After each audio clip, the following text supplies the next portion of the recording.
এখন গরমকাল আর এই কাঁচা আমের রসগোল্লা আনা হয়েছে। মঙ্গলবার অক্ষয় তৃতীয়া, মঙ্গলবার দোকানে পুজো করব বিকেলবেলা 5টায়।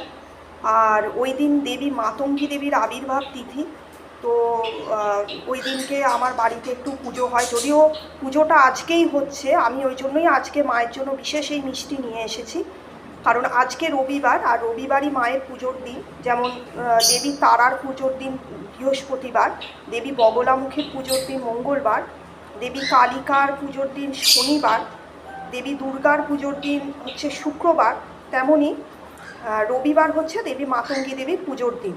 তো সেই জন্য আজকে বাড়িতে বিশেষ পুজো হয়েছে বলেই এটা পোস্ট করছি। আর এইটা একদম ওই মায়ের জন্য এনেছি।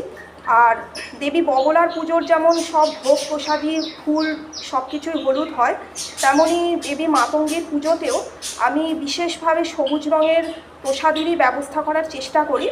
আর সেই জন্যেই এই কাঁচা আমে মিষ্টি এনে পুজোর ব্যবস্থা করেছি।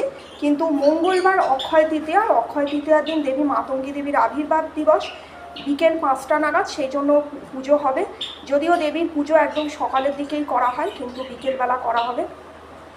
অনেকেই ভোগ গল্পটা পড়ে দেবী মাতঙ্গী বা আরও মানে দেবদেবীর সম্পর্কে আমাকে আসলে স্পেশালি অনেকে ফোন করে বা ফেসবুকে আমাকে জিজ্ঞেস করে যে দেবী মাতঙ্গীর পুজো করা কতটা ঠিক, বা ওই পুজোর বিষয় ইত্যাদি নিয়ে। এবং আমাকে রামকৃষ্ণ মিশনের একজন মহারাজ পর্যন্ত ওই গল্পটা শুনে আমাকে হঠাৎ দেখি বলছেন।